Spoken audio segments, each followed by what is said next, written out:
Hello students, welcome to Edugrown. मेरा नाम है सोनिया सुराना। इस वीडियो को शुरू करने के पहले मैं आपको ये कोट से स्टार्ट करवाना चाहूँगी। Learn something new every day. Daily कुछ ना कुछ नया सीखिए, कुछ ना कुछ नया करिए, तो लाइफ और ज़्यादा इंटरेस्टिंग हो जाएगी। So let's get started. इस पर्टिकुलर वीडियो में हम कवर करने वाले हैं हिस्ट्री के क्लास 12 के चैप्टर 2 को, which is Kings, farmers and towns. इस पर्टिकुलर वीडियो में हम देखने वाले हैं कुछ टॉपिक्स। वो टॉपिक्स हैं first, Prinsep and Piyadassi; second, the earliest state; third, an early empire; fourth, new notions of kingship. So basically ये टॉपिक हम यहाँ पे कवर करेंगे और सेकेंड वीडियो में आप आगे के टॉपिक्स देख सकते हैं। वीडियो स्टार्ट करने के पहले, टॉपिक स्टार्ट करने के पहले मैं आपको ये बताना चाहती हूँ कि Edugrown is a platform for all your educational problems. अगर आपको किसी भी सब्जेक्ट में दिक्कत हो सकती है तो आप हमसे कॉन्टैक्ट कर सकते हैं। नाउ मूविंग फॉरवर्ड, ये टाइम पीरियड है जब हम लेट हड़प्पन सिविलाइजेशन की बात करते हैं। तो उस टाइम पीरियड में काफ़ी सारे चेंजेस देखने मिले, काफ़ी सारे डेवलपमेंट देखने मिले। ऋग्वेदा तक भी उसी टाइम पीरियड में कंपोज किया गया था। कुछ लोग थे जो एग्रीकल्चर के आसपास रहने लगे, एग्रीकल्चर स्टार्ट कर दिया था उन्होंने, रिवर्स के आसपास रहने लगे, उन्हें पानी की इंपॉर्टेंस समझ आई, उन्हें एग्रीकल्चर की इंपॉर्टेंस समझ आई। Agricultural settlement emerged in many parts of the subcontinent, including North India, Deccan Plateau, and parts of Karnataka. Besides, there is an evidence of pastoral population in Deccan and further south. तो देखा जाएगा कि लोगों को agriculture की importance समझ आती है, वो एक जगह ठहरना शुरू कर देते हैं। एक टाइम पीरियड था जब लोग चलते रहते थे, उन्होंने एक जगह कल्टीवेशन किया, उन्होंने क्रॉप कंज्यूम किए, फिर वो दूसरी जगह चले जाते थे, फिर वो नई जगह ढूंढ लेते थे। तो इस तरह से पहले के लोग चलते थे। बट धीरे धीरे करके इस टाइम पीरियड में जो लोग हैं उनको समझ आता है कि उन्हें एक जगह सेटल होना चाहिए, उनका एक घर होना चाहिए जहाँ पे वो आसपास एग्रीकल्चर करेंगे, जहाँ पे वो आसपास क्रॉप्स को उगाएंगे और उनको वो कंज्यूम करेंगे। तो इस तरह से स्टोरी चलती है। फिर एक टाइम पीरियड ऐसा आता है जहाँ पे हमने जब पहले देखा था, जब हम अर्ली हड़प्पन या मैच्योर हड़प्पन पीरियड की बात करते थे, तो हमने देखा था कि जो डेड थे, ठीक है, जो डेड लोग थे, उनकी जो कॉर्फन्स थी, उनको ये लोग एक तरह से रखते थे, उसको एक तरह से उसको वो डिस्पोज करते थे उनकी बॉडी को। तो new modes of disposal of the dead including making of elaborate stones structure known as megaliths emerged in Central and South India from the first millennium BCE. यहाँ पे आपको ये देखने को मिलता है कि जो डेड बॉडीज हैं या जो डेड है उनको एक बड़े से स्टोन के स्ट्रक्चर में रखा जाता था, और ये जो पर्टिकुलर बड़ा सा स्टोन का स्ट्रक्चर होता था ये मेगालिथ्स कहलाता था। काफी सारे जो डेड लोग थे उनको बरी किया जाता था with iron tools and weapons. हमने प्रीवियस चैप्टर में ये चीज देखी थी, ये चीज नोटिस की थी कि लोग जो डेड बॉडीज थी उनके साथ काफी सारी चीजें रखते थे, लाइक पॉट्स हमने देखे थे, ज्वेलरीज हमने देखी थी। अब हम यहाँ पे ये चीज को ऑब्जर्व कर रहे हैं कि वो आयरन टूल्स और वेपन्स भी रखते थे। हो सकता है कि वो ऐसा सोचना चाहते हो या ऐसा बताना चाहते हो कि आने वाले जो टाइम पीरियड रहेगा, आने वाला जो इंसान का जीवन रहेगा, उसमें उसको ये सारे वेपन्स और ये टूल्स उसको मिल जाएंगे, तो उसको कोई दिक्कत नहीं रहेगी, तो इसलिए वो डेड बॉडी के साथ चीजें भी उसकी बरी कर देते थे। Along with that, historians attempt to understand these development by drawing on a range of sources. historians अब कैसे पता लगाएंगे, ये चीज हम हमेशा से समझते आ रहे हैं। historians का जो मेन सोर्स है पता लगाने का वो है inscription, text, coins and visual material. इन सारी चीजों की हेल्प से हिस्टोरियंस पता लगाते हैं कि किस तरह से लोग रहा करते थे, कैसे वो उन्होंने अपना लाइफ स्पैन निकाला होगा और किस तरह से उनकी बॉडी को बरी किया गया। तो ये सारी चीजें हिस्टोरियंस पता लगाते हैं इन सारे सोर्सेस के थ्रू। अब हम बात करते हैं प्रिंसिप एंड पियादासी की। अब प्रिंसिप नाम के एक ऑफिसर थे जो ईस्ट इंडिया कंपनी में काम करते थे। उन्होंने ब्राह्मी और खसोस्त्री करके जो स्क्रिप्ट है, जो लिखावट है, उसको डिसाइफर करने की कोशिश की और मोस्टली ये जो स्क्रिप्ट है ये इंस्क्रिप्शंस और कॉइन्स में पाई गई थी। जो अर्ली इंस्क्रिप्शंस, अर्ली कॉइन्स मिले थे, वहां से ये स्क्रिप्ट पाई गई थी। साथ ही साथ उन्होंने ये चीज देखी कि एक किंग का नाम यूज हो रहा है पियादासी करके। पियादासी का मतलब जो उन्होंने निकाला वो था pleasant to be hold. So there were certain inscriptions, there were certain writings which were mentioned, और जिसमें इस चीज को particularly repeatedly mention किया गया है. मोस्टली वो कॉइन्स और इंस्क्रिप्शन के फॉर्म पे उनको मिले. अब साथ ही साथ इन्होंने देखा कि अशोका का नाम बड़ा है, अशोका के बारे में उन्होंने इंस्क्रिप्शंस देखे, उनके बारे में पढ़ा, और one of the most famous ruler ये थे फ्रॉम द बुद्धिस्ट टेक्स्ट, मतलब बुद्धिस्ट लोगों ने भी इनके बारे में काफी कुछ लिखा. तो ऐसा क्यों हुआ होगा, क्या किया होगा अशोका ने जिसकी वजह से इनका इतना नाम बना, उसके बारे में भी हम जानेंगे. अब हम बात करते हैं द अर्लीस्ट स्टेट की. मोस्टली क्या हुआ करता था कि जो बड़े बड़े एम्पायर्स हैं, जो बड़े बड़े किंगडम्स हैं, राज्य हैं, वो काफ़ी ज़्यादा फेमस होते थे, उनके रूलर्स काफ़ी ज़्यादा फेमस होते थे. तो 6th सेंचुरी BC की अगर हम बात करें तो it is often regarded as the major turning point in the early Indian history. ये जो एरा था ये एसोसिएटेड था अर्ली स्टेट्स के साथ, अर्ली सिटीज के साथ. यहाँ पे आपको ग्रोइंग यूज ऑफ आयरन देखने को मिलेगा, काफ़ी सारे डेवलपमेंट हुए, काफ़ी सारे कॉइन सिस्टम में डेवलपमेंट हुए. तो जब ये महाजनपदा आते हैं, जब ये मेजर 16 किंगडम बनाए गए, जब मेजर किंगडम्स फॉर्म्ड हुए थे, तो उस पर्टिकुलर टाइम पीरियड पे सिटीज़ डेवलप हुई, स्टेट्स डेवलप हुए, और भी सारी चीज़ें डेवलप हुई. लोगों के घरों में चेंजेस आए होंगे, और क्या चेंजेस आप सोच सकते हैं, खाने में चेंजेस आए होंगे, लोगों के रहने में चेंजेस आए होंगे. तो ये काफ़ी सारे चेंजेस में से कुछ मेजर चेंजेस यहाँ पे मेंशन है, which is growing use of iron and development of coinage. Along with that उसके साथ साथ आपको डाइवर्स सिस्टम देखने मिलते हैं. ठीक है, जो लोगों के थॉट्स हैं वो चेंज होते हैं. कुछ लोग हैं वो बहुत ज़्यादा एग्रेसिव निकलते हैं, कुछ लोग हैं वो काफ़ी ज़्यादा शांत निकलते हैं. कुछ लोगों की थिंकिंग जो थी वो दूसरे लोगों को नुकसान पहुंचाने की थी, कुछ लोगों की ऐसी थिंकिंग की थी कि दूसरों को भी सुकून मिले या दूसरों को भी अच्छे से रहने दिया जा सके. तो this particular era it witnessed the growth of diverse system of thoughts. अलग अलग सोच को इस पर्टिकुलर सिस्टम के साथ हम, इस पर्टिकुलर एरा के साथ हम सोच सकते हैं, जहाँ पे बुद्धिज्म, जैनिज्म, ये वाले जो पर्टिकुलर एरिया थे, जो धर्म थे, ये आगे आए. Early Buddhist and Jain text mention among other things 16 state known as mahajanapadas. जो बुद्धिस्ट और जैन में टेक्स्ट लिखे हैं, उनके जो टेक्स्ट हैं, उनकी जो राइटिंग्स हैं, वहाँ से ये पता चलता है कि कोई 16 ऐसी स्टेट्स थी जो बहुत पावरफुल थी, जो बहुत बड़ी थी, पावरफुल थी, जिनका ओहदा बहुत बड़ा था. उनमें से कुछ कुछ का बार बार जिक्र हुआ है काफ़ी सारे टेक्स्ट में, काफ़ी सारे इंस्क्रिप्शंस में. आपको उस पर्टिकुलर पीरियड के कॉइन्स देखने मिलेंगे, तो उधर पे उनका काफ़ी बार मेंशन किया गया उनके बारे में. उनमें से कुछ है वज्जी, मगध, कोसाला, कुरु, पंचाला, गांधारा एंड अवंती. ये कुछ ऐसी जगहें हैं जो बार बार मेंशन की गई हैं, अलग अलग टेक्स्ट के अंदर भी और अलग अलग सोर्सेस के अंदर भी. तो इससे पता चलता है कि काफ़ी ज़्यादा पावरफुल स्टेट्स रही होंगी, काफ़ी ज़्यादा पावरफुल सेंटर्स रहे होंगे जहाँ पे किंग काम करते थे, जहाँ पे लोगों की पॉपुलेशन ज़्यादा थी. Along with that, कुछ जो महाजनपदास थे, they were ruled by kings and some known as गाना या सांगा were oligarchies, जहाँ पे कुछ पर्टिकुलर मेन होते हैं, वो एक अपना ग्रुप बनाते हैं और वो पावरफुल हो जाते हैं उस ग्रुप के कारण. तो मोस्टली हम वो जो पर्टिकुलर ग्रुप होता है या जो पर्टिकुलर फॉर्म ऑफ गवर्नमेंट बनाई जा रही है, तो वहाँ पे लोग जो है वो पावर शेयर कर रहे हैं. मतलब ऐसा बोलते हैं ना कि साथ में जब आप मिलते हो, जब साथ में आप आते हो, तो आप काफ़ी ज़्यादा पावरफुल हो जाते हो. तो गानास और सांगास उसी पर्टिकुलर चीज़ का एग्जाम्पल है. इसका डेफिनेशन आपको पता होना ज़रूरी है. Oligarchy refers to the form of government where power is exercised by a group of men. मतलब काफ़ी सारे लोग इकट्ठा मिलके पावर को एक्सरसाइज करते हैं या पावर को परफॉर्म करते हैं या पावर कलेक्टिवली वो यूज़ करते हैं, और उनको ऑफन राजास बोला जाता था. महावीर और बुद्धा दोनों किसी ना किसी गानास को या किसी ना किसी संघ को बिलोंग करते थे. अब in some instances, as in the case of Vajji Sangh, the rajas probably controlled resources such as land collectively. तो अगर कोई संघ है या कोई पर्टिकुलर ग्रुप है, तो वहाँ पे क्या था कि सारे के सारे मेन मिलके जितने भी रिसोर्सेज से, लैंड हो गया, फूड हो गया, या कुछ भी हो गया, XYZ कोई भी रिसोर्स हो गया, तो वो उसको मिलके कलेक्टिवली मिलके उसको होल्ड करते थे और उसका यूज करते थे.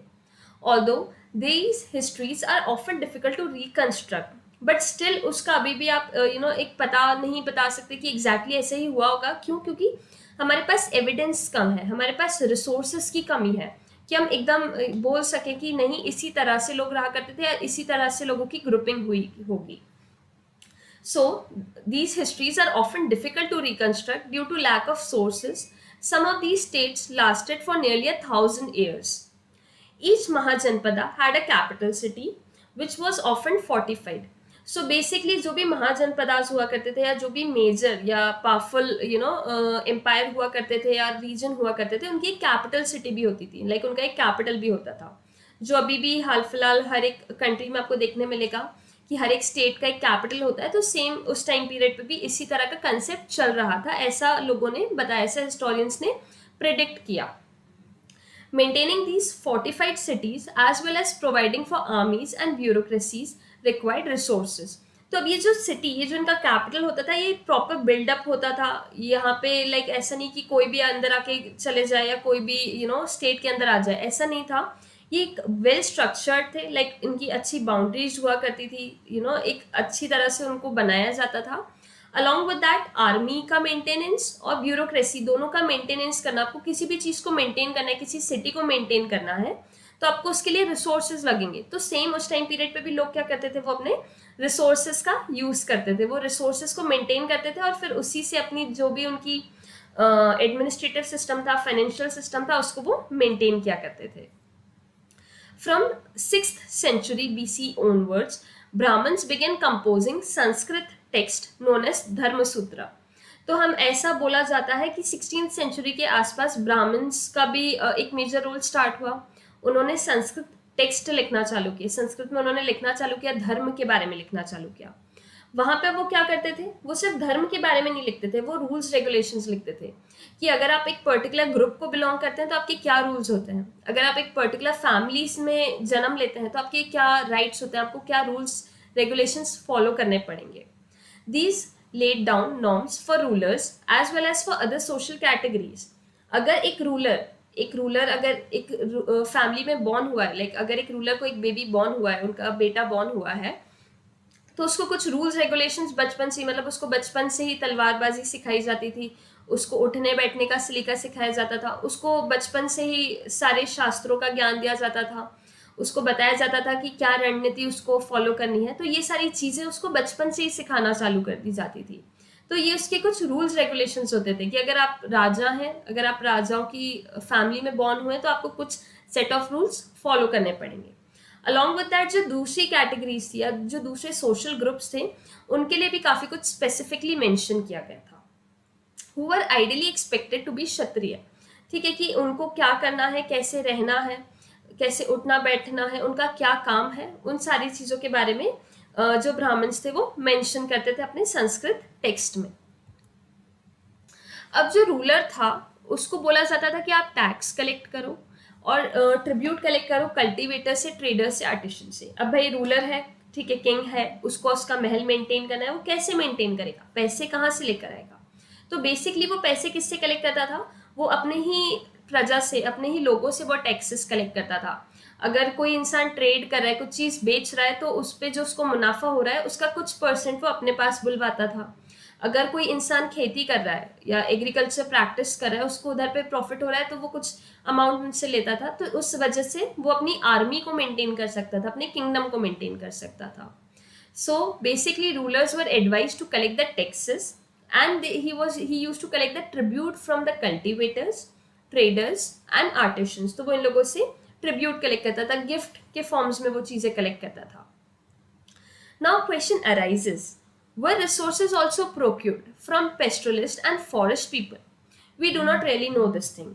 So basically अब कुछ लोग ऐसे थे जो फॉरेस्ट में ही रहते थे, कुछ लोग जो थे वो तो नॉर्मल सेटल हो गए थे आके, है ना, उन्होंने अपनी लैंड ले ली, उन्होंने एग्रीकल्चरल स्टार्ट कर दिया करना, उन्होंने उस पर्टिकुलर लाइक अगर उन्होंने कोई कॉमोडिटी उगाई है, गेहूं उगाया तो गेहूं बेचना चालू कर दिया, गेहूं बेच के जो पैसे आते थे उससे उन्होंने घर बनाना चालू कर दिया. तो ये सारी चीज़ें थी. तो ये एक ग्रुप हो गया. अब एक ग्रुप ऐसा था जो हमेशा ही फॉरेस्ट के अंदर रहता था, फॉरेस्ट से बाहर ही नहीं निकलता था, फॉरेस्ट में जो भी प्रोड्यूस हो रहा है उसको कंज्यूम कर लेते थे, या फिर नॉर्मल जो उनके पास गाय थी, जो बफेलोज थी, वो उसको ही लेके घूमते रहते थे और उनके ही प्रोडक्ट को कंज्यूम करते थे और उनके प्रोडक्ट को सेल करके छोटा मोटा अमाउंट अर्न करते थे. तो अभी तक पता नहीं चला कि जो लोग फॉरेस्ट के अंदर रहते थे क्या राजा उनसे भी पैसे लेता था, क्या उनसे भी वो जो रिसोर्स को एक्वायर कर रहे थे क्या उसके पीछे भी कुछ रीजन था, क्या उनसे भी कुछ टैक्सेस लिए जाते थे। तो ये सारी चीजें अभी तक पता नहीं लगा पाए historians. What do we know is that raids on neighboring states were recognized as a legitimate means of acquiring wealth. अब यहाँ पे तो ऐसा बोला गया है टेक्स्ट में कि भाई अगर आप लड़ रहे हो किसी से जाके, आपने लड़के उससे उसकी चीज़ ले ली तो वो सब कुछ ठीक है, ये नॉर्मल चीज़ है कि अगर आप जाके लड़ रहे हो और उससे उसकी वेल्थ ले रहे हो तो वो बहुत नॉर्मल चीज़ मानी जाती थी उस टाइम पीरियड पे, और ये सब कुछ टेक्स्ट में भी मेंशन है। Gradually, some states acquired standing armies and maintained regular bureaucracies. Others continued to depend on military, recruited more often than not from the peasantry. अब कुछ लोग जो थे वो आर्मी को भी एक्वायर करते थे, स्टेट्स को, लाइक राजा जाते थे लड़ते थे, लड़ाई के बाद वो उनकी वेल्थ एक्वायर करते थे, उनका स्टेट एक्वायर करते थे, उनकी आर्मी को एक्वायर करते थे, फिर वो अपने अंडर सारी चीज़ों को मेंटेन करते थे। तो इस तरह से जो सिस्टम था वो चला आ रहा था। Now we are going to talk about first among the 16 Magadh. Magadh की अगर हम बात करते हैं तो ये अभी प्रेजेंट डे बिहार में है और ये एक काफ़ी ज़्यादा पावरफुल महाजनपदा थी। अब ये आप क्यों बोल सकते हो कि वो पावरफुल किंगडम था, क्योंकि उसके बारे में रिपीटेडली काफ़ी सारी जगहों पे मेंशन है, काफ़ी सारे इंस्क्रिप्शंस पे, कॉइन्स पे, टेक्स्ट में आपको इस पर्टिकुलर जगह का मिल जाएगा। तो मॉडर्न हिस्टोरियंस जो हैं वो डेवलपमेंट शो करते हैं मगध का। कैसे? वो ये बोलते हैं कि जो मगध था वो एग्रीकल्चरली बहुत ज़्यादा स्ट्रॉन्ग था, मतलब वहाँ पे काफ़ी अच्छा एग्रीकल्चर हुआ करता था, काफ़ी ज़्यादा प्रोडक्टिविटी थी, लाइक काफ़ी ज़्यादा अनाज उग रहा था, अनाज वहाँ से इम्पोर्ट एक्सपोर्ट, मतलब एक्सपोर्ट बाहर भेजा जाता था, लोग वहाँ का अनाज परचेज करते थे। तो एक रीज़न ये था कि मगध जो था वो काफ़ी ज़्यादा पावरफुल था। Second reason was iron mines. अब भाई आयरन, अगर आपको कुछ भी टूल्स बनाने हैं, इक्विपमेंट बनाने हैं, तो उसके लिए आपको आयरन की ज़रूरत पड़ेगी। तो आयरन माइंस ईजिली एक्सेसिबल थे। कैसे? क्योंकि वो झारखंड के पास थे, बिहार और झारखंड मिली हुई स्टेट्स हैं, जो उनकी बॉर्डर्स हैं वो आसपास ही है। तो ऐसा बोला जाता था कि आयरन माइंस जो थे वो काफ़ी आसानी से एक्सेसिबल थे and they provided resources for tools and weapons. ताकि आयरन मिल जाता था तो लोग आराम से अपने टूल्स बनाते थे, वेपन्स बनाते थे, जो उनको उनकी आर्मी में, उनकी फाइट में उनको हेल्पफुल रहता था। Third point was elephant, an important component of an army, were founded in the forest in the region. आपने देखा होगा पुरानी मूवीज में, आपने मूवीज में नोटिस किया होगा कि लोग जब राजा लोग लड़ने जाते हैं तो वो हाथी भी जाते हैं उनके साथ, घोड़े भी जाते हैं उनके साथ, कुछ लोग पैदल चल के जाते हैं। तो जो हाथी थे, जो एलिफेंट्स थे, वो काफ़ी इम्पोर्टेंट कंपोनेंट थे उनकी आर्मी का, और ये आसपास के रीजन में बहुत ईजिली अवेलेबल थे, तो इनको हाथियों को परचेज नहीं करना पड़ता था, वो नॉर्मली जंगल से उनको लेकर आ जाते थे। Also the Ganga and its tributaries provided a means of cheap and convenient communication. कैसे? क्योंकि आप इजीली ट्रैवल कर सकते थे, गंगा रिवर में उनका ट्रैवलिंग जो था वो काफ़ी ईजी हो जाता था। अगर उनको बोट से, शिप से ट्रैवल करना है तो वो काफ़ी ज़्यादा ईजी हो जाता था। अलॉन्ग विद दैट पानी की अच्छी अवेलेबिलिटी भी कहीं ना कहीं हेल्पफुल रहती है for agriculture and for the survival of human being. तो कहीं ना कहीं उनको ये भी एक बेनिफिट मिल रहा था। However, early Buddhist and Jain writers who wrote about Magad attribute its power to the policies of individual, ruthlessly ambitious king of whom Bimbisara, Ajatasattu and Mahapadam Nanda are the best known. जो text लिखे गए हैं, जो Buddhist और जैन लोगों ने लिखा है अबाउट मगध, उन्होंने बोला कि यहाँ के जो लोग थे, यहाँ के जो राजा थे, वो काफ़ी ज़्यादा क्रूअल थे, लाइक वो हमेशा एम्बिशियस थे, या कि उनको कुछ ना कुछ लोगों का हड़पना रहता था या कुछ ना कुछ एक्वायर करना रहता था। इस तरह के उन्होंने मोस्टली राजाओं के बारे में लिखा है। बट उन्होंने फिर ये भी बताया कि कुछ कुछ अच्छे राजा भी थे, जैसे कि बिम्बिसारा, अजातशत्रु, महापदम नंदा, ये कुछ अच्छे राजा थे और उन्होंने अच्छी पॉलिसीज लेकर आए, उन्होंने लोगों का भला किया। तो इस तरह के राजा भी रहे हैं जिन्होंने मगध पे रूल किया था। स्टार्टिंग में राजगह, जो अभी राजगीर बिहार में है, वो था कैपिटल मगध का, ठीक है। और इस कैपिटल का मतलब होता था हाउस ऑफ द किंग, मतलब किंग का घर। फिर ये जो राजागह था वॉज फोर्टिफाइड सेटलमेंट, लाइक इसको प्रॉपर कंस्ट्रक्ट किया गया था, ठीक है। आसपास बहुत अच्छी वॉल्स बनाई थी, इसमें यहाँ पे आर्मी रहती थी, एक कवर्ड, एक तरह से आप बोल सकते हैं कि कवर्ड एरिया था। For the king. But later on क्या होता है, 4th सेंचुरी के आसपास जो कैपिटल है इधर का मगध का जो कैपिटल है वो पाटलिपुत्र बन जाता है। ठीक है, लेटर ऑन वो चेंज हो जाता है, पाटलिपुत्र मतलब पटना में जो है अभी। Commanding routes of communications along the Ganga. अब हम बात करते हैं अर्ली एम्पायर के बारे में। तो जब हम मगध की बात करते हैं तो उसका जो उसका जो स्टार्ट हुआ वो मौर्यन एम्पायर के कारण हुआ। मतलब ये जो स्टेट है ये क्यों ग्रो हुई या क्यों इमर्ज हुई, ये मौर्यन एम्पायर के कारण ये स्टेट ग्रो हुई थी या इमर्ज हुई थी। चंद्रगुप्त मौर्य जो थे इन्होंने इस पर्टिकुलर एम्पायर को फाउंड किया था 321 BCE में। उन्होंने इसकी स्थापना की, इसको स्टार्ट किया, इस एम्पायर को स्टार्ट किया और उन्होंने इसका कंट्रोल बहुत दूर तक लेके गए। मतलब as far as north west as Afghanistan and Baluchistan, वहां तक इन्होंने अपनी कैप्चर कर लिया था, वहां तक उन्होंने इस एम्पायर को एक्सटेंड किया। इनके जो ग्रैंड सन थे अशोक, लाइक आपने सुना भी होगा अशोका द ग्रेट, तो वो जो थे वो भी काफी फेमस रूलर रहे हैं और उन्होंने कलिंगा को, जो अभी ओडिशा में है, वहां पे उन्होंने उसको कैप्चर किया था, उसको कॉन्कर किया था। जब हम बात करते हैं मौर्यन एम्पायर्स के बारे में तो historians have a variety of sources to reconstruct the history of Mauryan empire. अब उनको हिस्टोरियंस को कैसे पता चल रहा है कि मौर्यन एम्पायर में क्या हुआ करता था, कैसे लोग रहा करते होंगे। तो बेसिकली उसका एक सोर्स है स्कल्पचर्स, लाइक आकृति जो मिलती है उसके थ्रू उन्होंने पता लगाया। अलॉन्ग विद दैट उन्होंने इंस्क्रिप्शंस देखे, कॉइन्स देखे, लोगों के काम देखे। ठीक है, काफी सारे लोग जो लिखते थे, जो उनकी राइटिंग्स थी, जो उनके अकाउंट्स थे, उनके बारे में पढ़ा, तब जाके उन्हें पता चला कि Ashoka the great was actually a great king, या मौर्यन एम्पायर जो था वो चंद्रगुप्त मौर्य ने स्टार्ट किया था। उसके बारे में इस तरह से जो हिस्टोरियंस हैं वो पता लगाते हैं।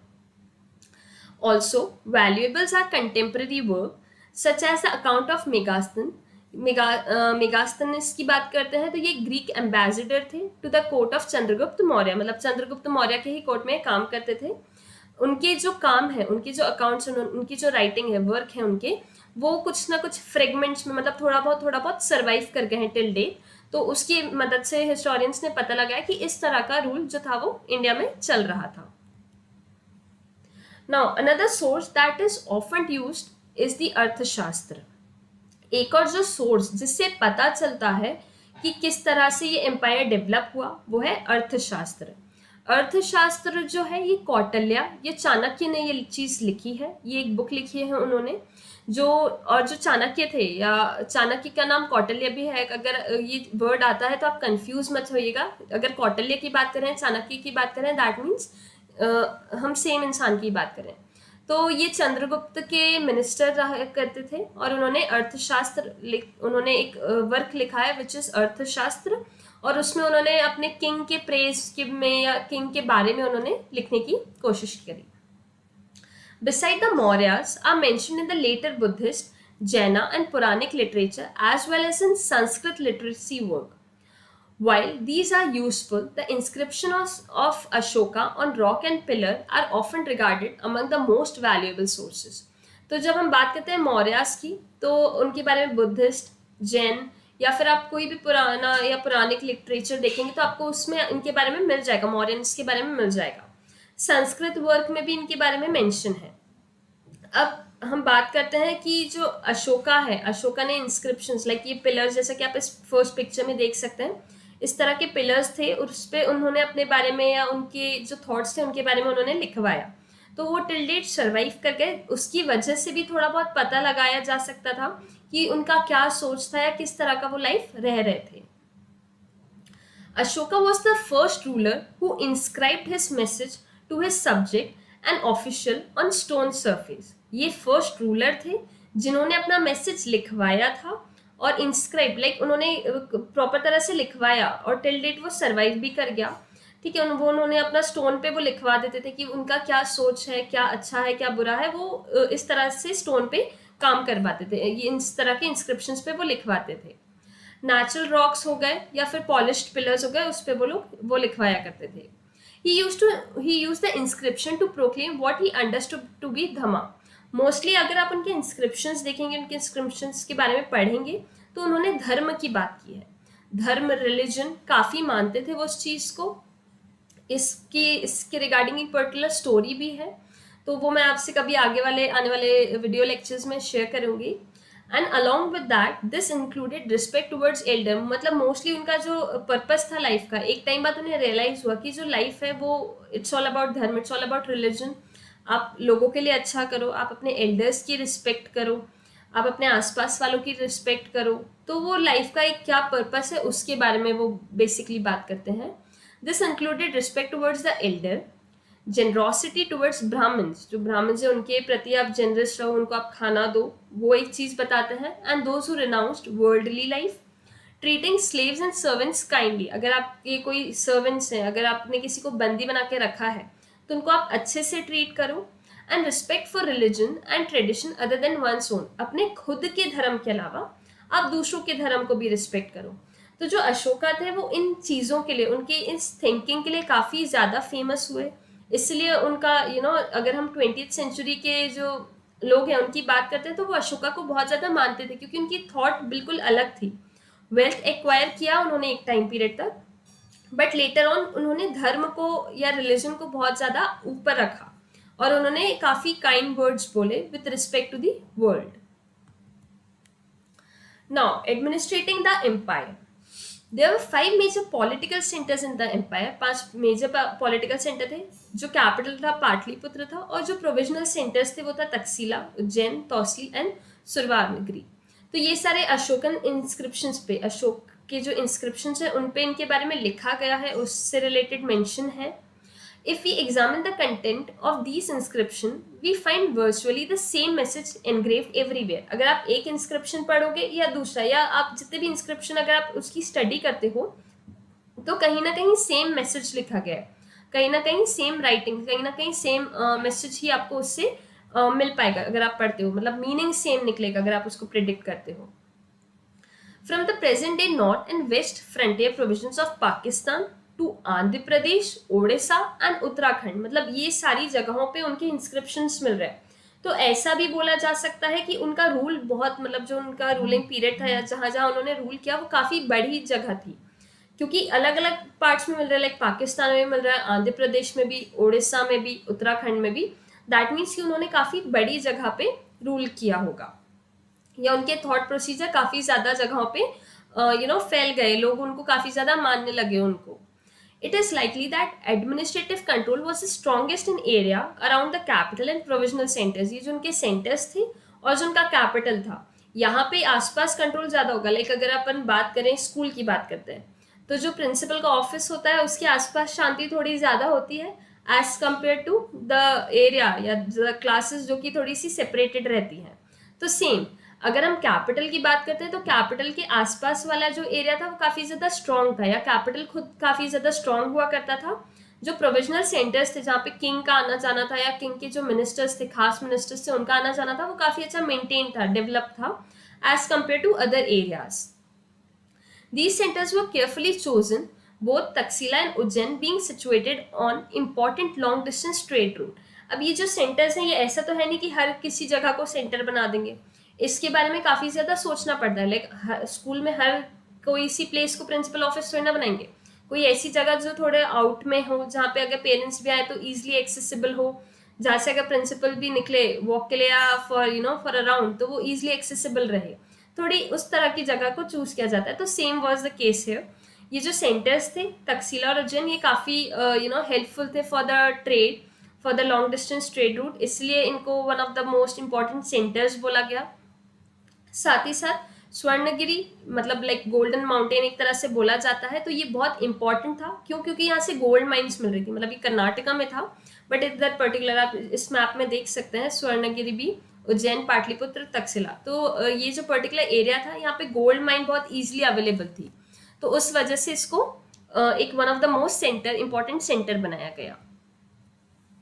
अब हम बात करते हैं communication along both land and riverine routes. अब अगर आप देखेंगे तो लाइक कम्युनिकेशन क्या है, अगर आप मिल कैसे सकते हैं किसी भी इंसान के से, या तो आप लैंड का यूज करते हैं या फिर आप रिवर का, क्योंकि उस टाइम तो प्लेन्स वगैरह थे नहीं, तो बेसिकली ये दो ही जो थे सोर्सेज वही थे to meet one person. Like एक इंसान दूसरे इंसान से मिल सकता था, या एक एम्पायर से दूसरे एम्पायर में जाया जा सकता था। तो basically journey from the centre to the provision could have taken weeks if not months. अगर आप एक सेंटर से दूसरे सेंटर पे जा रहे हो या एक प्रोविजन से दूसरे प्रोविजन पे जा रहे हो तो काफ़ी टाइम लग जाता था, लाइक मंथ तो नहीं बट एटलीस्ट आप समझ लो 2 वीक 3 वीक 4 वीक या फिर ऑलमोस्ट अ मंथ, इतना कुछ टाइम पीरियड लग जाता था. This meant arranging for provision as well as protection for those who were on move. इसका मतलब क्या हुआ कि आपको भाई लाइक अगर आप एक जगह से दूसरी जगह जा रहे हो, आप ट्रेन में बैठ के कहीं जाते हो तो आप अपना पूरा खाने का सामान, अपने लगेज, अपना क्लोथ सब लेके जाते हो. तो सेम वॉज द सिनेरियो. अगर आप एक किंग जो है वो एक जगह से दूसरी जगह ट्रैवल करे तो वो अपने प्रोविजंस, अपना सामान लेके जाता था. और उसके साथ साथ जो लोग जा रहे हैं, अगर आपकी फैमिली के साथ जा रहे हो तो आप अपनी फैमिली को प्रोटेक्ट करोगे, तो सेम जो किंग जाता था तो उसको भी प्रोटेक्शन की जरूरत है और उसके लोगों को भी वो अच्छे से प्रोटेक्ट कर पाए. उस तरह से ही used to plan his trip. It is obvious that the army was an important means for enduring the letter. Army एक इंपॉर्टेंट मीन्स थी जिसकी वजह से ये सारी चीजें पॉसिबल हो पाती थी. Megasthenes mention a committee with 6 sub-committees for coordinating military activities.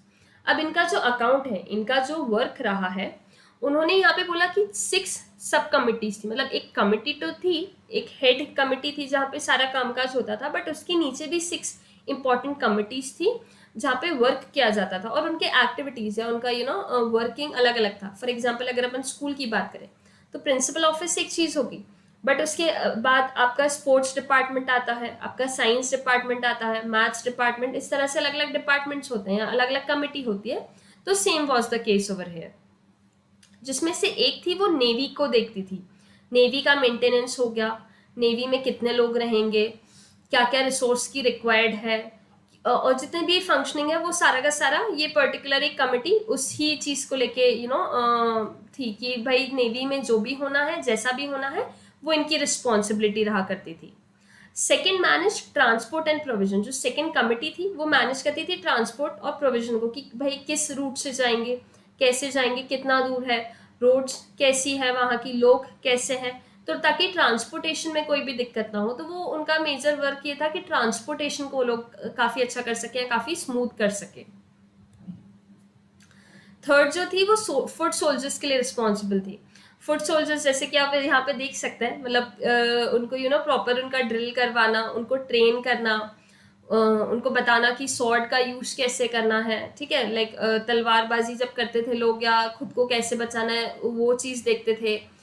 जो आर्मी है या जो आपके सोल्जर्स हैं उनका खाना, उनका रहना, सारा का सारा चीज़ें एक कमेटी के अंडर आता था. मतलब ये एक बड़ा टास्क हो जाता था कि कमेटी के अंदर के लोगों को कैसे मेंटेन करना है. एक जो थी वो हॉर्सेस और शैरियट, इसको देखती थी, क्योंकि भाई अगर आप लड़ाई लड़ने जा रहे हो, जैसे कि हमने पहले भी देखा कि हॉर्सेस का रिक्वायरमेंट रहता है, तो हॉर्स को मेंटेन करना, उसको खाना देना, उसका प्रॉपर मेंटेनेंस हो रहा है या नहीं हो रहा, वो सारी चीज़ें एक कमेटी देखती थी. The sixth one was for elephants. Elephants भी जो थे वो काफ़ी इंपॉर्टेंट हुआ करते थे for war and for travelling purpose. तो एक कमेटी जो थी वो देखती थी कि एलिफेंट्स का मेंटेनेंस प्रॉपर हो रहा है या नहीं हो रहा, फूड उनको लेकर आना, परचेज करना, क्योंकि एलिफेंट्स और हॉर्सेस जो थे वो भी ट्रेड किए जाते थे. तो वो सारा का सारा चीज़ें ये डिफरेंट कमिटीज जो थी, ये 6 कमिटीज जो थी वो मेंटेन करती थी. तो ये तो आपका फर्स्ट पार्ट हो गया. अब the activities of the second sub committee. Second sub committee की अगर हम एक्टिविटीज की बात करें तो they were different from the first one. कैसे?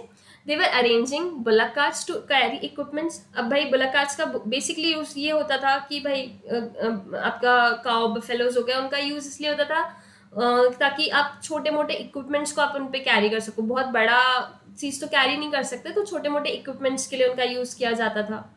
Procuring food for soldiers and fodder for animals. Second activity वो जो देखती थी, जो कमिटी देखती थी, वो थी कि फूड देख लिया सोल्जर्स के लिए कि क्या फूड की रिक्वायरमेंट है, या एनिमल्स को, जैसे कि अभी हमने ऊपर डिस्कस किया कि एनिमल्स को किस तरह का खाना चाहिए वो देखते थे committee. Recruiting servants and artisans to look after the soldiers. अब जो सोल्जर्स हैं उनको, उनकी भी एक लाइफ होगी, उनको भी किसी ना किसी इंसान की रिक्वायरमेंट होगी. लाइक अगर उनका खाना है, उनके कपड़े हैं, उनका उठना बैठना है, या उनका घर है, तो उसकी रिक्वायरमेंट के लिए भी ये लोग थोड़ा they use to be responsible. Like अभी के भी टाइम में हम देखें तो जो सोल्जर्स है तो उनका पूरा का पूरा देखभाल गवर्नमेंट करती है. सेम उस टाइम पे भी यही सिनारियो था. Then along with that, Ashoka also tried to hold his empire together by propagating धर्म, मतलब उन्होंने अपने एम्पायर को कैसे होल्ड करके रखा, उन्होंने धर्म का साथ लिया. The principles of which, as we have seen, were simple and virtually universally applicable. This, according to him, would ensure the well-being of people in the world and the next. So basically, अगर हम अशोका की बात करें तो वो धर्म को काफ़ी ऊपर रखते थे, धर्म को काफ़ी ज़्यादा मानते थे.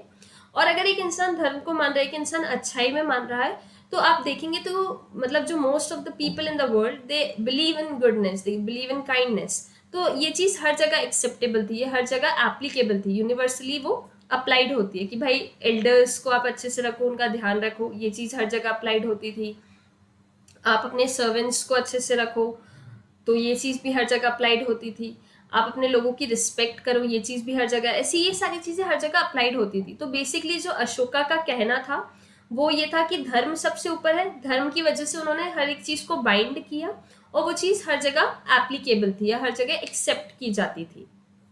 अशोका ने ये बोला कि इस लाइफ के साथ साथ आपकी आने वाली लाइफ को भी ये चीज़ सुधारेगी. अगर आप धर्म करते हो, अगर आप अच्छा काम करते हो, अच्छे कर्म करते हो, तो वो आपकी आगे आने वाली लाइफ को भी सुधारेगा.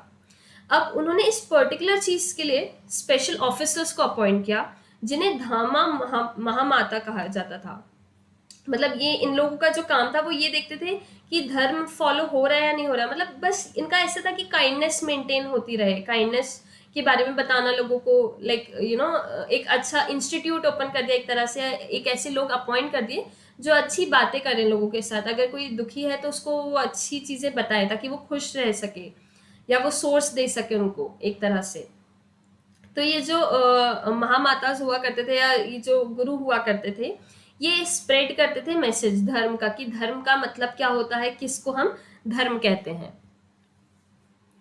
Now, how important was the empire?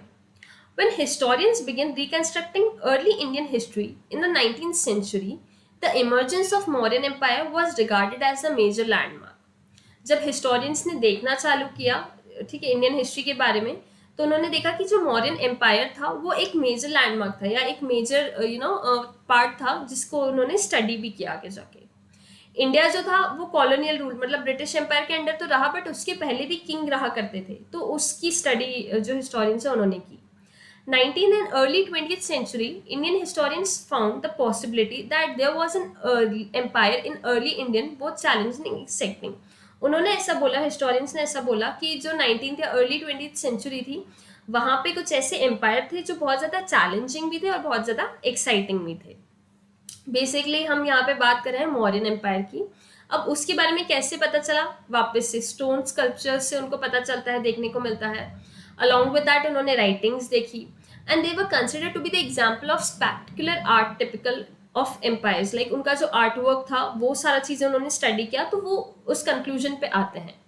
Many of these historians found a message on Ashokan inscriptions were different from that of the most rulers, suggesting that Ashoka was the most powerful and industrious, as also most humble than later rulers who adopted grandiose title.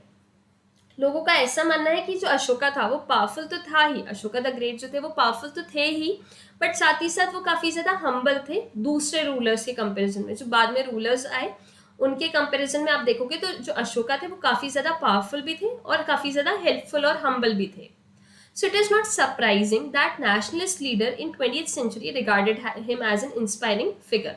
इसलिए हम ये बोलते हैं कि जो leaders थे वो उनको काफ़ी ज़्यादा एक इंस्पायरिंग फिगर मानते हैं, एक ऐसा एग्जाम्पल मानते हैं कि हर एक इंसान को उनकी तरह बनना चाहिए या उनकी तरह सोच रखनी चाहिए. Now coming to the next topic, new notions of kinship. Chief and kings in the south, the new kingdoms that emerged in the Deccan and further south, including the chief kingdoms of Cholas, Cheras and Pandyas and Tamil, the name of ancient Tamil country, which included the part of present-day Andhra Pradesh and Kerala in addition to Tamil Nadu, provided to be stable and prosperous. तो अगर हम बात करते हैं kinship की, अगर हम बात करते हैं चीफ्स की, तो बेसिकली ये आपको साउथ में एक एक तरह से इमर्जेंस देखने मिलेगा. जो डेक्कन वाला पार्ट है आप इस मैप में देख सकते हैं. कुछ चीफ किंगडम्स थे जैसे कि चोलास हो गया, चेरास, पांड्यास, ये लोग काफ़ी ज़्यादा फ्लरिश होने लगे थे और बेसिकली ये साउथ इंडिया का पार्ट था. ये तमिल कंट्रीज, तमिलनाडु वाला जो साइड है उधर पे, आंध्र प्रदेश, केरला, इधर पे ये लोग काफ़ी ज़्यादा ग्रो कर रहे थे and they was very much more prosperous. क्योंकि एक और चीज़ ये है कि इधर पे पर्टिकुलरली गोल्ड वाला जो एरिया था वो था, है ना, लाइक गोल्ड हो गया या रिच रिसोर्सेस थे, तो इसलिए इनकी जो ग्रोथ थी वो काफ़ी ज़्यादा पॉसिबल हो पा रही थी। बेसिकली अगर अपन एक चीफ की बात करते हैं तो चीफ कौन होता है? वो एक पावरफुल मैन होता है हुज पोजीशन में और may not be hereditary. Like ऐसे जरूरी नहीं है कि भाई अगर आप चीफ है तो आपका जो बेटा है वो भी एक तरह से लीडर ही बने। He could not be one of the leaders, he could not be one of the chiefs. तो बेसिकली इनकी पोजीशन हेरिडिटरी नहीं होती थी, ये अपनी सपोर्ट से, उनकी जो किन थी, उनका जो उनके जो सराउंडिंग्स, उनके जो लोग थे वो उनको सपोर्ट करते थे और उस वजह से ये काफ़ी ज़्यादा पावरफुल बन जाते थे। इट्स लाइक कि अगर हमारा एक ग्रुप है ना, क्लास में 5-10 बच्चे हैं, 10 बच्चे हैं क्लास में, उनमें से एक काफ़ी ज़्यादा पावरफुल है या एक काफ़ी ज़्यादा तेज़ है, तो लोग उसको सपोर्ट करेंगे, स्टूडेंट उसको सपोर्ट करेंगे अगर वो टीचर्स के सामने अपनी बात रख पा रहे हैं तो बाकी स्टूडेंट्स उसको सपोर्ट करेंगे और वो एक तरह से लीडर बन जाएगा। तो सेम यहाँ पे भी हुआ करता था। हिज फंक्शन में इंक्लूड परफॉर्मिंग स्पेशल रिचुअल्स। अब उनका क्या काम हुआ करता था, चीफ का क्या काम होता था? वो रिचुअल परफॉर्म करते थे। लीडरशिप में उनका अगर कोई वॉर लड़ने जा रहे हैं तो उनका लीडरशिप बहुत इंपॉर्टेंट था और वो डिस्प्यूट्स को सेटल करते थे। अगर किसी पर्टिकुलर क्लेन के साथ या किसी पर्टिकुलर किन के साथ उनका डिस्प्यूट हो गया है, किसी दूसरी ट्राइब के साथ डिस्प्यूट हो गया है, तो जो चीफ थे वो एक एक रिप्रेजेंटेटिव थे जो डिस्प्यूट सॉल्व करते थे। लाइक अगर हम घर में हैं, अगर हम किसी से लड़के आ रहे हैं अपने नेबर के बच्चों से, तो हमारे पेरेंट्स सॉल्व करते हैं ना डिस्प्यूट जाके। तो same was the role of chief over there. साथ ही साथ चीफ को गिफ्ट्स मिलते थे अपने सबॉर्डिनेट से। सबॉर्डिनेट मतलब कि उसके जो लोग थे वो उसको गिफ्ट भी देते थे। Unlike king who usually collect taxes and often distributes them among his supporters. तब चीफ क्या करता था, उसको कुछ गिफ्ट्स मिले उसके सबॉर्डिनेट से तो वो अपने ही लोगों में डिस्ट्रीब्यूट कर देता था। किंग तो टैक्सेस कलेक्ट कर रहा था कि भाई आप टैक्सेस दो, आप काम करो तो आप टैक्सेस दो, बट चीफ ऐसा नहीं करता था, उसको ऑटोमेटिकली लोग गिफ्ट देते थे उसके काम की वजह से। Generally, there are no regular armies and officials in the chiefdoms. अगर आप chiefdoms की बात करेंगे तो कोई पर्टिकुलर आर्मी या पर्टिकुलर ऑफिशियल्स नहीं होते थे, ये लोग ऑटोमेटिकली खुद से ही मिलके सब कुछ मेंटेन करते थे। We know about these states from the variety of sources. अब कहाँ से इनके बारे में पता चलता है? सबसे पहले तमिल के जो टेक्स्ट है, संगम टेक्स्ट जो है या पोएम्स हो गई, राइटिंग्स हो गई, उनसे पता चलता है। But basically this is Tamil Sangam text जिसमें पोएम्स हैं जो डिस्क्राइब करती हैं किसी भी जगह के चीफ को, किस तरह से वो एक्वायर कर रहा था रिसोर्स, किस तरह से वो डिस्ट्रीब्यूट कर रहा था, लोग कितना ज़्यादा सपोर्टिव थे उसको लेके। ये सारी चीज़ें आपको इन टेक्स्ट से पता चलती हैं। काफ़ी सारे जो चीफ्स थे, जो किंग थे, उनमें से एक का मेंशन किया गया है सतावनास। उन्होंने वेस्टर्न और सेंट्रल इंडिया में रूल किया था, तो ये काफ़ी ज़्यादा इम्पॉर्टेंट और one of the good rulers chiefs में काउंट किए जाते थे। And Shakas, a people of central Asian origin who established kingdom in north west and western part of the subcontinent direct revenue from long distance trade. अब इन लोगों को कैसे, सतावनास हो गए, शाकास हो गए, इनको कैसे रेवेन्यू मिल रहा था? इंपॉर्टेंट थे ये लोग, इनका काफ़ी मेजर कॉन्ट्रीब्यूशन भी रहा था। बट इनको पैसा या रेवेन्यू कहाँ से मिलता था? ये लोग ट्रेड करते थे। इनको जो अगर आप साउथ में देखो तो साउथ में रिसोर्सेज जो अच्छे थे उसको वो दूसरी जगह पे भेजते थे, उस जगह से उनको पैसा आ जाता था, तो इस तरह से उनका रेवेन्यू जनरेशन होता था। Their social origin were often obscure, but as we will see in the case of Satavahanas, when they acquired power, they attempt to claim social status in varieties of ways. अगर अब हम बात करें कि basically तो इनका कुछ ऐसा था नहीं कि भाई क्या करना है क्या नहीं करना, बट सिर्फ इन जनरल अगर अपन सतावनास ये जो पर्टिकुलर ग्रुप है इसकी बात करें, इनके चीफ और चीफ किंगडम्स की बात करें, तो इन लोगों ने अपना सोशल स्टेटस बनाने की कोशिश की, इन्होंने अपने आप को आगे रखने की कोशिश की सोसाइटी में। अपार्ट फ्रॉम किंग्स उन्होंने भी अपना खुद का एस्टैब्लिशमेंट के बारे में सोचा। Now coming to divine kings, one means of claiming high status. अगर आपको एक हाई स्टेटस चाहिए, अगर आपको एक स्टेटस चाहिए सोसाइटी में, तो आप अपने आप को किससे कंपेयर करोगे? आप अपने आप को गॉड से कंपेयर करोगे, आप अपने आप को एक डाइटी से कंपेयर करोगे कि भाई हम एक गॉड हैं। तो ये स्ट्रैटेजी जो थी ये भी एक ने फॉलो की, उनका नाम था कुशानास। कुशानास करके एक ग्रुप था, एक कम्युनिटी थी, उन्होंने इस पर्टिकुलर स्ट्रैटेजी को फॉलो किया। वो कहते थे कि हम एक डाइटी के ही समान हैं। इन्होंने रूल किया था काफ़ी ज़्यादा जगहों पे और काफ़ी बड़ी जगह पे, लाइक सेंट्रल एशिया में इनका अच्छा खासा रूल था, नॉर्थ वेस्ट इंडिया में भी इनका अच्छा खासा रूल था। तो इन्होंने रूल किया और इन्होंने अपने आप को स्टैब्लिश किया उस पर्टिकुलर रीजन में। अब अपने आप को कंपेयर करते थे और इनकी जो हिस्ट्री है ये आप इंस्क्रिप्शन से, टेक्स्ट से पता कर सकते हैं, थोड़ा बहुत आप उसको पता लगा सकते हैं, आप बोल सकते हैं कि इस तरह से उनकी सोच थी और इस तरह से वो लोग रहते थे। The notion of kinship they wish to project are perhaps best evident in their coins and sculptures. इनके जो coins थे, इनके जो sculptures थे, उसको स्टडी करेंगे तो इनकी kinship के बारे में, along with that इनकी thoughts के बारे में आपको थोड़ा बहुत देखने को मिलेगा। फिर अगर आप इनके स्टैचूज देखेंगे तो वो काफ़ी ज़्यादा बड़े बड़े स्टैचूज ये बनाते थे, कोलोसल स्टैचूज, काफ़ी बड़े स्टैचूज हुआ करते थे इनके, कुशानास के रूलर के। अलॉन्ग विद दैट ये मंदिरों के आसपास या एक ऐसे एरिया में जहाँ पे लोगों का ज़्यादा फोकस हो उधर पे अपने स्टैचूज रखते थे। So colossal statues of Kushana rulers have been found installed in a shrine. Like shrine is a temple or a place where you worship at Math near Mathura, जो कि अभी उत्तर प्रदेश में है।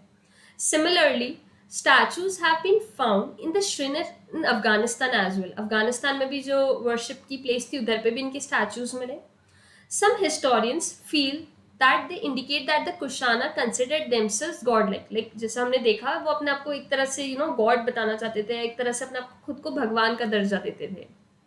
तो इस तरह से उन्होंने अपना टाइटल भी अडॉप्ट किया या खुद को उन्होंने टाइटल देना चालू किया, विच वॉज देवपुत्र, कि भाई हम जो है हम भगवान के बच्चे हैं और इसलिए हम भगवान के ही तरह हैं। तो इस तरह से उनकी सोच थी। एंड ये हो सकता है कि ये लोग इंस्पायर्ड हुए हो चाइनीज रूलर से। चाइनीज रूलर्स खुद को सन ऑफ हेवन बोला करते थे, तो इन्होंने सन ऑफ गॉड बोलना चालू कर दिया। Now by the 4th century there is an evidence of larger states including the Gupta Empire। ठीक है, गुप्ता एम्पायर के साथ साथ काफी सारी लार्जर स्टेट्स के बारे में 4th सेंचुरी एक एक प्लेटफॉर्म रखता है। Many of these dependent on samantas, men who maintain themselves through local resources including control over land। और काफ़ी सारे ये जो ग्रुप्स थे, ये जो स्टेट्स फॉर्म हो रहे थे, ये अपने आप को समानतास पे डिपेंड करते थे। उनके जो लोअर लेवल के लोग हैं या उनके जो लोग हैं जो जिनके पास रिसोर्सेज हैं उनके ऊपर ये लोग डिपेंडेंट हुआ करते थे। फॉर एग्जाम्पल अगर आपके पेरेंट्स के पास रिसोर्सेज है तो आप बचपन से उन्हीं के ऊपर डिपेंडेंट है। सेम ये जो ग्रुप्स थे, ये जो स्टेट्स थे, ये समानतास के ऊपर डिपेंड हुआ करते थे। अब ये क्या प्रोवाइड करते थे? होमेज देते थे, मिलिट्री को सपोर्ट देते थे, ठीक है, जो रूलर की आर्मी थी उसको सपोर्ट करते थे ये लोग। Powerful samantas could became king. Conversely weak ruler might find themselves being reduced to position of subordinates. समानता मतलब एक हायर पोजीशन हो गई, तो जो पावरफुल समानतास हुआ करते थे वो अपने आप को किंग भी बना सकते हैं, ठीक है, क्योंकि उनके पास रिसोर्सेज हैं, उनके पास जो उनके ट्राइब है या उनके लोग हैं उनकी सपोर्ट है, तो वो अपने आप को किंग भी बना सकते थे। वहीं अगर कोई रूलर है वो कमजोर है तो वो एक सबऑर्डिनेट, वो एक नीचे वाली पोजीशन पे आ जाता था। तो इस तरह से यहाँ पे वर्किंग हुआ करती थी। Histories of the Gupta ruler have been reconstructed. अब हिस्ट्री कहाँ से पता चलती है? सेम लिटरेचर पढ़ते हैं, अगर आप कॉइन्स देखते हैं, इंस्क्रिप्शंस देखते हैं, तो इससे तो हिस्ट्री पता चलती है। साथ ही साथ एक और वर्ड आपको जानना यहाँ पे जरूरी है, वो है प्रशस्ति। प्रशस्ति मतलब कि आप राइटिंग जो रहती है वो उससे भी आपको काफ़ी कुछ पता चलता है। नाउ ये जो लिखी जाती थी ये किंग के प्रेज में लिखी जाती थी, किंग के बारे में कि किंग कितना अच्छा है, कितना जेनरस है, कितना अच्छा काम किया उसने लोगों के लिए, तो वो प्रशस्तिज लिखते थे। It was composed in praise of king in particular and patrons in general by the poets. Poets लिखते थे basically. While historians often attempt to draw factual information from such composition, ये जो लिखा गया तो उससे वो एक factual या एक imaginary thoughts या facts create करने की कोशिश करते हैं जब वो इन सबको पढ़ते हैं। Those who composed and read them often treasured them as a works of poetry rather than the account that were literally true। तो जब लोग उसको पढ़ते हैं तो ऐसा माना जाता था कि भाई अगर एक पोएट है किंग के उसमें काम कर रहा है तो किंग की सिर्फ अच्छा ही लिखेगा, वो बताना चाहेगा कि किंग कितना अच्छा है, कितना जेनरस है, लोगों के लिए कितना कामकाज करता है। तो लोग ऐसा ही बोलते हैं कि ये जो पोइट था ये पोइट्री लिखता था just for the happiness of king, and इसका रियल सेंस में कितना ये ट्रू होल्ड करता है ये आप नहीं बता सकते हो, क्योंकि हो सकता है वो तो अच्छा ही लिखेगा, हो सकता है किंग बहुत बुरा हो, बट वो अपने किंग के लिए तो अच्छा ही लिखेगा। The Prayag Prashasti also known as Allahabad pillar inscription, ये पॉइंट आपको पता होना जरूरी है, एक एमसीक्यू में भी आ सकता है। Compose in Sanskrit by Harisena, इन्होंने ये लिखा था और ये कोर्ट पोएट थे समुद्रगुप्ता के। ये पर्टिकुलर जो चीज़ है ये आप इसको नोट डाउन कर सकते हैं, काफ़ी ज़्यादा इंपॉर्टेंट है कि प्रज्ञ प्रशस्ति जो थी उसको अलाहाबाद पिलर इंस्क्रिप्शन भी कहा जाता है।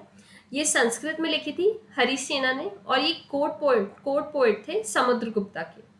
Arguably the most powerful of the Gupta rulers in is a case in point, मतलब ये काफ़ी ज़्यादा पावरफुल रूलर रह चुके हैं और इनके बारे में उन्होंने लिखा। तो उनके बारे में उन्होंने काफ़ी कुछ लिखा था कि ये काफ़ी जेनरस रूलर थे, काफ़ी अच्छे रूलर थे, काफ़ी पावरफुल थे। इस तरह से उन्होंने समुद्रगुप्ता के बारे में मेंशन किया। तो आई होप आपको ये पर्टिकुलर पॉइंट्स सारे क्लियर हो गए होंगे। अगर आपको कुछ भी डाउट होता है आप नीचे कमेंट सेक्शन में मेंशन कर सकते हैं और आपकी कोई भी क्वेरी है आप हमको ईजिली कॉन्टैक्ट कर सकते हैं। So have a good day and take care, and आगे आने वाले वीडियोज़ में हम बाकी के टॉपिक्स कवर करेंगे।